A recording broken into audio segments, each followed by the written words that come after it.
Well, hello, Mr. Bemis. Hello, Stevie. I'm sorry. I was sipping my tea, which is not ready. It's the crack of dawn for me. How are you? I'm good. Is your tea Earl Grey hot? Alas, it is Starbucks passion, but also too hot. Yes, too hot. Poured it too recently. Very good. Well, here we are. It's not even the final stretch. Now it's the last steps of discovery, period. End of story. We're entering the final hurrah. The final hurrah. The final countdown, if you will. Ba-da-da-da, ba-da-da-da-da, ba-da-da-da, ba-da-da-da. I bet you most people couldn't tell you the name of that band. I do know the name of that band. Is it Berlin? No. No. You're close, though. It's, You're along the right yes. lines. This is the issue. I definitely know. If my brain wasn't full of music stuff right now, I could tell you the name of that band. It's not Berlin. Europe. It's called Europe. Correct. Yes. For the longest time, I thought it was Queen. Yeah, I conflate Queen and Europe and those kinds of big, you know. Yeah. Power ballad type stuff. Power ballad, strange. Anyway, that's a relief. Maybe today will be a good day since I remembered Europe. Well, let's start the show. Let's start the show. Welcome in to Set Phasers, a highly illogical Star Trek podcast. Today's stardate is stardate 159609.1, and we're discussing Discovery, Season 5, Episode 9, Hold for Weeping, penultimate episode of the series entitled LaGrange Point, which they do say once in the episode, so that's cool that somebody actually says LaGrange Point. This is the second to last episode of all Discovery of all time. We've come a long way from the Vulcan hello. It's been a long road. It's been wow. You almost incepted me into start saying it. I'm very impressionable at this hour. Yes, getting from there to here. But yes, things are not going to wrap up smoothly. Everything is up in the air. A lot of conflict. You got the Breen, you got Discovery, you got the progenitors. You'll, as we discover, have two black holes. So, without further ado, let's run this thing down. It's time to run it down. Can you run it down for me? Tell me what just happened. Can you run it down for me? I'd love to. Well, we know all the action that's going on, and yet we begin at Starfleet headquarters. Saru arrives. He's brought flowers from Elpanah for Trina. He's able to discern that something is amiss here at Starfleet. I mean, everyone is bustling around, and Trina looks, even for a Vulcan, a bit, harried. There's an emergency meeting with President Rillick, who's back. We find out all the news of the things that happened at the end of the previous episode have spread through the galaxy. They know that Ruhn is dead. They know that Moll has control of the Dreadnaught. The other 5 Primarchs of the Breen hegemony, I forget what they're called, are aware of this thing. And so now things are on the very edge of all-out war for the Breen. Saru had just returned from near Breen space, and all those planets are already on edge. And one of the 5 Primarchs, Tahal, who we've heard of before, is the one who controlled Raynor's planet, is headed toward Moll's Dreadnaught to take over the fleet, take over the Ruhn's fleet. Though I don't think Tahal knows about the progenitor tech yet, so that at least is good news. But things have transpired. Moll's Dreadnaught is 15 minutes out from the progenitor tech area. Saru just contacts Disco to let them know all this stuff is up. Raynor learns that Tahal is coming and is not pleased with the news. The spore drive is still damaged. Stamets wants an hour and a half, but obviously they have less than 15. So he's going to jump right now and try to get them as close as possible. Book is helping out, even though he should be in sickbay. Meanwhile, on the bridge, long-range scans determine that there is a gravitational uncertainty. They put their cloak up, they jump in, and they're right in the accretion disk of a black hole. Or actually 2 black holes. What the hell? Fortunately, Tilly is there to suggest using the second black hole for a gravity assist so that they're able to find the LaGrange point of these 2 black holes and find a steady place to orbit without the ship being ripped apart by gravity. Within the coordinates that they found from the mind maze, they're able to see the coordinates are in the middle of the 2 black holes, and in what I can only describe as a more extreme Lagrange point is the big ol' is a big can. It's a giant canister, big garbage trawler kind of thing, and that's the progenitor tech. It's composed of a duranium alloy, so they can't see within it, and it is about 800 years old, so that is the thing itself. As Dis goes, how should we deal with this? Ruhn/Moll's Dreadnaught zooms in, tractor beams that bad boy onto their ship, and starts doing stuff.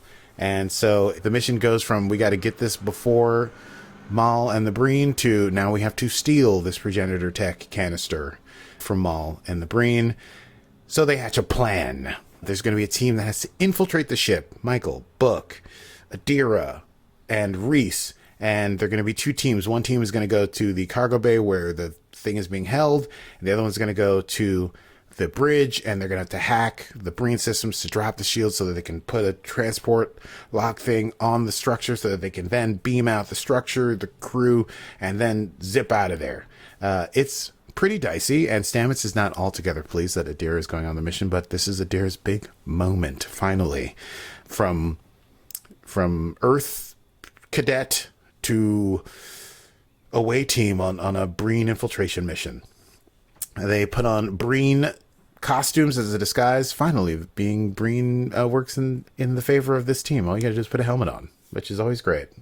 From all the Star Wars movies, it was the same thing. Since you think bad guys would learn from this. Don't put all your people in helmets that make everyone look the same. That means anyone can walk around looking like you, but whatever. This is the thing that I think about.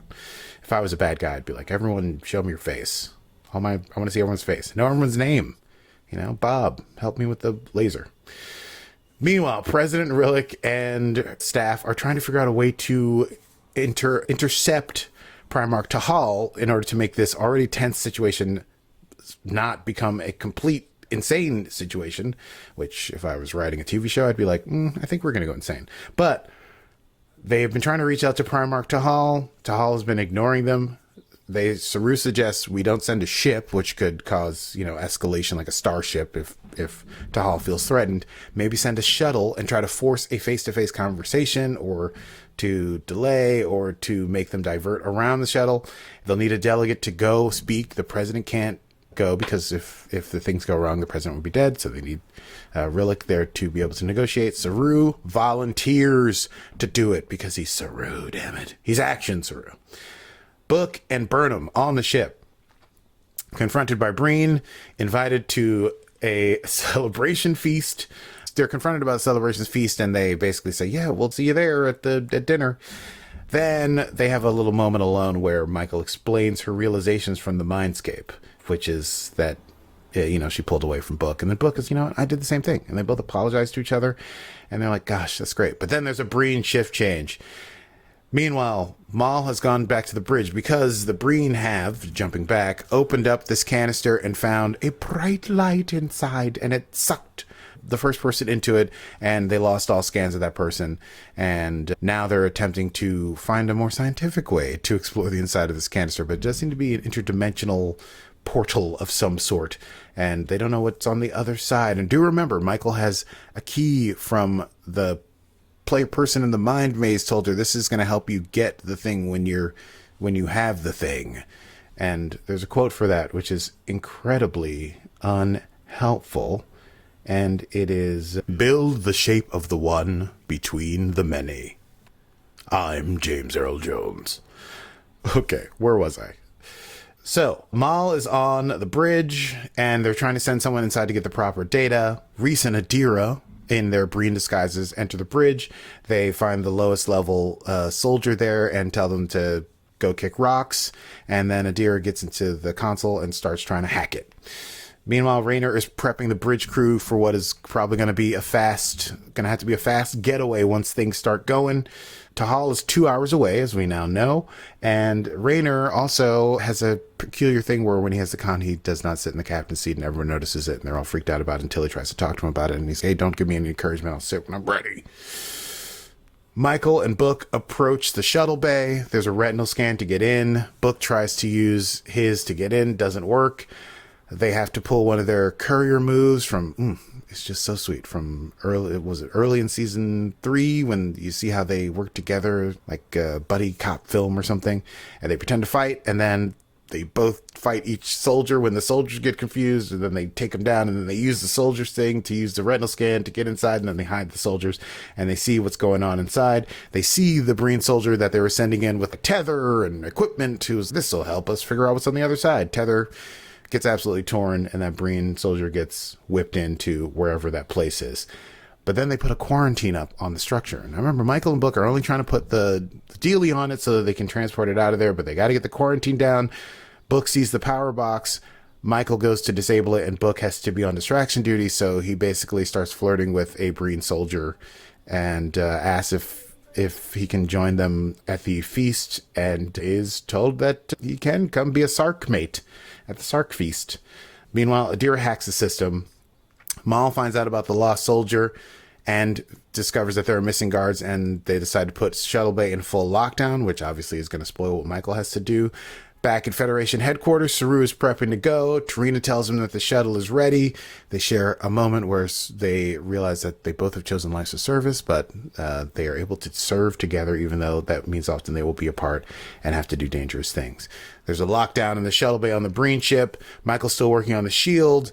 They need some sort of distraction because they're going to be discovered at any moment. Rayner comes up with a plan that he says Michael won't like. Michael says, I trust you. And so Rayner decides to reveal Discovery to the Breen Dreadnaught by hailing them. Remember, everyone thought Discovery was dead.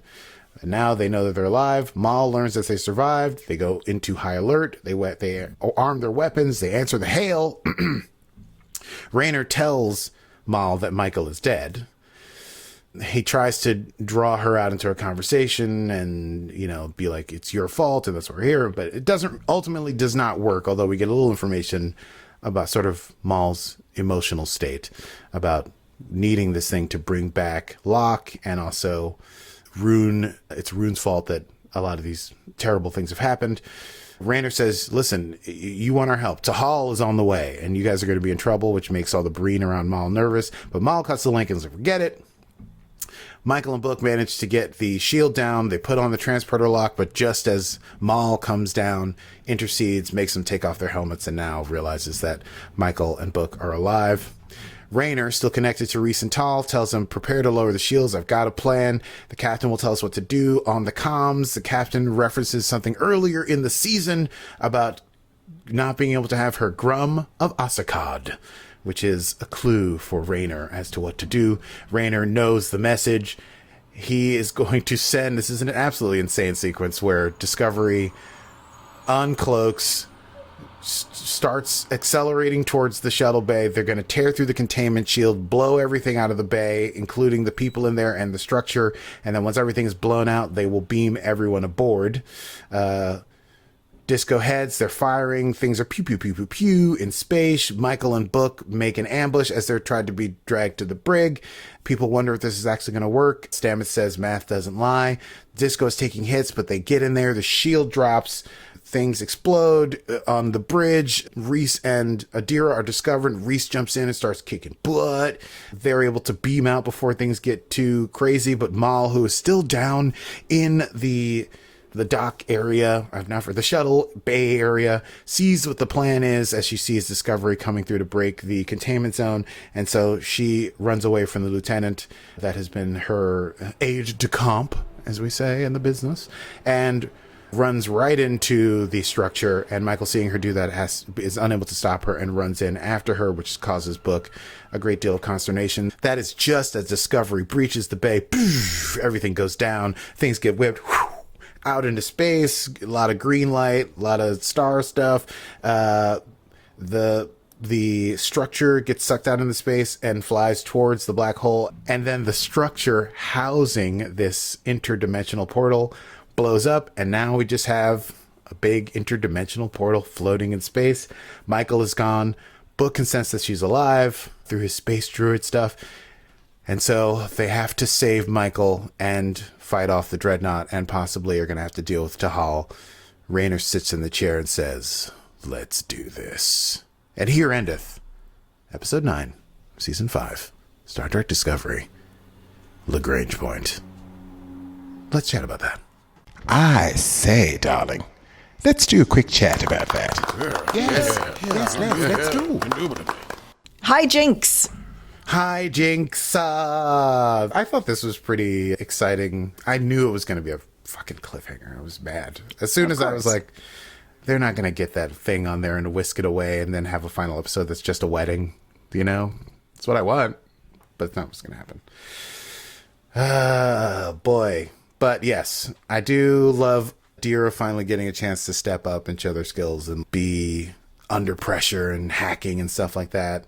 It was nice to see Rhys kick a little butt. Rhys, when Adira's, what do we do? Because the soldiers are coming. Rhys says, let me handle this, and jumps over a console and starts kicking ass, which is I didn't even notice the jump over the console. How very Indiana Jones. I believe, unless I'm conflating that now in my morning fantasy, that he truly did leap over the console to start kicking butt. Maybe he just walked around it. Do you remember that episode of Next Generation when Geordi did, there was a door that was coming down and there was some sort of fire and he had to he was like, you go, and then he rolls under the door like Indiana Jones style. It was absolutely so remember that. You're like, Geordi who is very smart but the most awkward person ever, is like, gets everyone out of cure and then does this beautiful roll under the the bulkhead door coming down. Yep. Well, turns out Lieutenant Rhys is made of sterner stuff. I just want to note that bulkhead door coming down, it's supposed to seal off everything. It's coming down onto a lovely carpeted floor. It's not like it's sealed. It just... Never forget that the Enterprise had lovely carpets. It did. Nice little, makes your feet whisper along the hallways. That's true. Did feel Discovery very, doesn't have. Cruise ship like. Yeah, we're wearing boots, but everything is as you walk along. Yeah, even if you have to roll under a bulkhead door because the dilithium intermix is about to explode. Anyway, Geordi. that was a little aside. That does remind me of how TV used to be. So terrible. Well, absolutely ridiculous. Yeah, here's an action scene now. Roll under the door, a little bit of stage fog as the thing shuts down. I had to explain to my wife what jumping the shark meant. Really? Yeah. You had to explain to your wife what and I mean, of course you know. I'm surprised that she didn't know what jumping the shark is. She probably wasn't a big TV person, but I think also as like a Brit having to explain jumping the shark, which is from Happy Days. Funny to me. Yeah, it's such a strange thing. You're like, sit down, American, and let me explain to you a classic, a golden TV. Oh, I got a Brit-splain jumping the shark too. Have you ever heard of The Fonz? Yes, I thought that was cool. Michael and Book sort of resolving that they both made bad decisions as their relationship dissolved. Although at the time, Book was like a fugitive who had been working with that Tarkin or whatever and was going to destroy all human life for his own revenge. So it kind of makes sense that they had issues. Yeah. And Rayner finally sitting in the chair. Rayner and Tilly. Rayner and Tilly as number one was a very special dynamic that I loved a lot. I think really, truly loved. Callum Keith Rennie talked about the chair moment on the Ready Room. He was counselled, if you like, by Jonathan Frakes because he was, what do I do? How do I do this? He was like, I'm not telling you. I appreciate this is a big moment for you, but they had a nice little moment with it, understanding the pressures of it and everything. And Callum Keith Rennie is a true Trek fan. But I think the moment where he sat down and tapped the chair, I think was completely unplanned.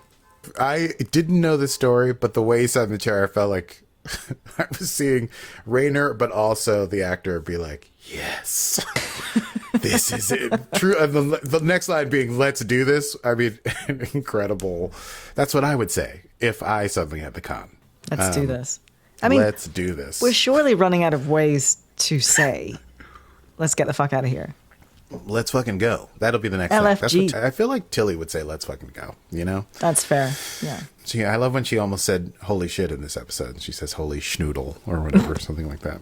They've sworn on Discovery before. They do, I know. I think just because she was number one and she was on the bridge, it was after Rayner goes, that's what Michael wants us to do, and then we're going to blow the thing and the thing's coming out. She goes, oh, holy schnoodle. I feel like Picard dropped quite a few F-bombs. Back in the day, you couldn't curse and you rolled under bulkhead doors, and now you can drop F-bombs and man, it's like we're watching British television. You can just curse all you want. Yep, we do. You really do. I was watching Taskmaster last night. Good Lord. Anyway, looking forward to this final episode as much as I'm not looking forward to it being the final episode.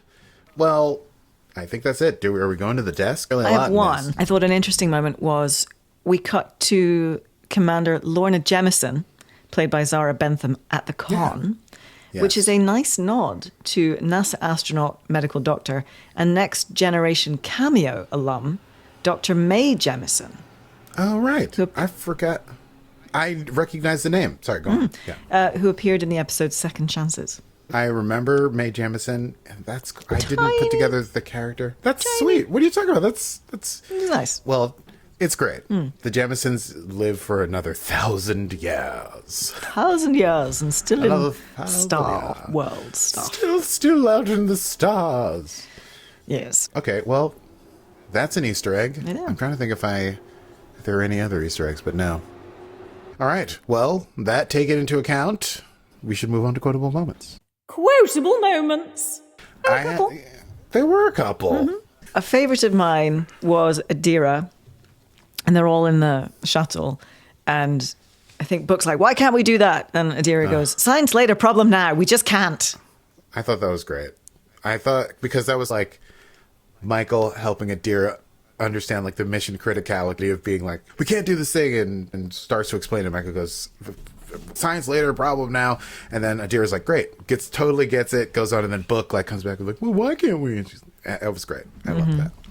The two people replacing Detmer and Owo after they successfully find the LaGrange point before the ship gets torn apart. One says, drinks on me tonight, and I think Jemison is the one who says, it's tonight somewhere, do we have to wait?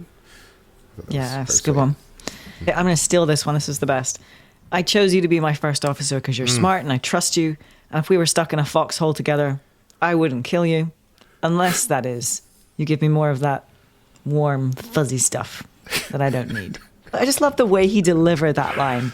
That warm, fuzzy stuff. He was like... It was just a little pause between, like, that I loved. I respect you so much, but if you don't do that, don't hug me.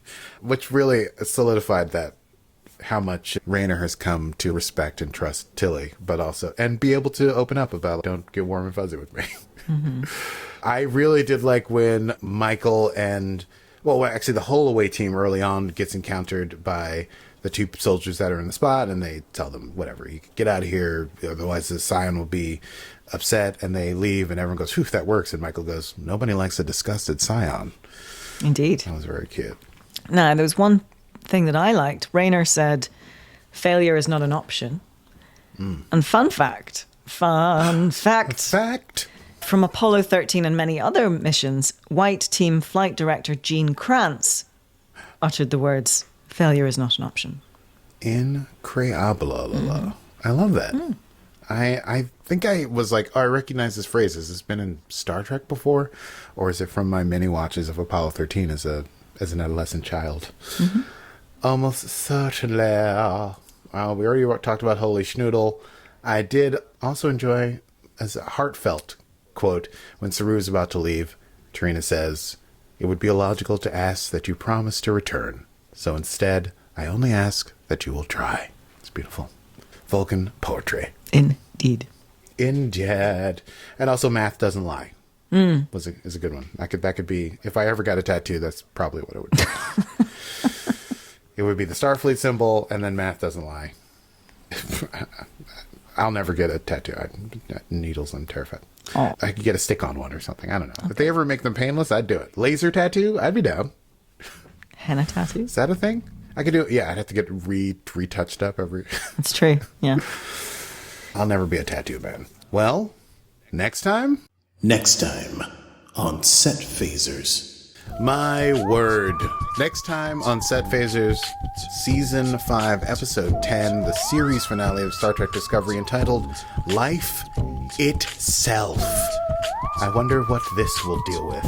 In any case, we will be here to talk about it. Thank you so much for listening to the program. If you liked what you've heard, if you're a Star Trek fan and you stumbled across us, know that you can find more episodes of this podcast wherever you get your podcast from. And we have covered every single new Trek that has come out since Discovery, right? Except Prodigy, actually. Except Prodigy, which... It's coming out for Season 2 on July 1st. Hey, is it on Netflix now? Yes. All right. Well, hello, Prodigy. We have some time. We've got, things that we're waiting for. We've got Section 31 movie next year. We've got Lower Decks. We've got 31. Strange New Worlds. And then They've Yes. already commissioned the next season of, I think it's season 4, they've already commissioned before season 3's even released. Of Colt. We're still holding out hope for Star Trek Legacy, but we'll see. But, you know, we can do Prodigy in the meantime. I think we're still one season behind for Lower Decks, which we need to catch Oh up my on because it's God. coming out soon, so let's do that. I feel like you saw the series, and I think I was making a record. I haven't seen it. All right, well, maybe we'll Maybe continue saw the with first that. That sounds cool. Let's do it. Fantastic. You want to do the socials spiel? Oh, yes, do follow us. We're at Set Phasers Podcast on YouTube, and I'm doing quite well with my YouTube strategy. So do follow us. Your delight in saying YouTube. YouTube. I should really make some sort of sound effect for that. Anyway, we're on the YouTube at Set Phasers Podcast. I think there's We're on the YouTube. and I take such pride in this because I say this, that my wife and I are 4 years apart, and I still Google things. I'm like, how to do this. Yeah. Katie goes direct to YouTube, how to do this on YouTube. I don't do that. So that's just, I think, like a clear difference of she's the YouTube generation that I am not. And now I'm starting to win YouTube. I take such pride. Look at you. If you like the show and you want to support us, we have a Patreon. It's patreon.com/setphasers. You can go there and you can join us in what will be a voyage of yet more discovery. Getting from here to there. There to here. Getting from here to there. Well, that is it from us here at Set Phasers. I am Stevie Manns. Until next time. And I shall prepare a place for you in the oil bath. And this has been Set Phasers, a highly illogical Star Trek podcast. Computer. End program. You can't see it.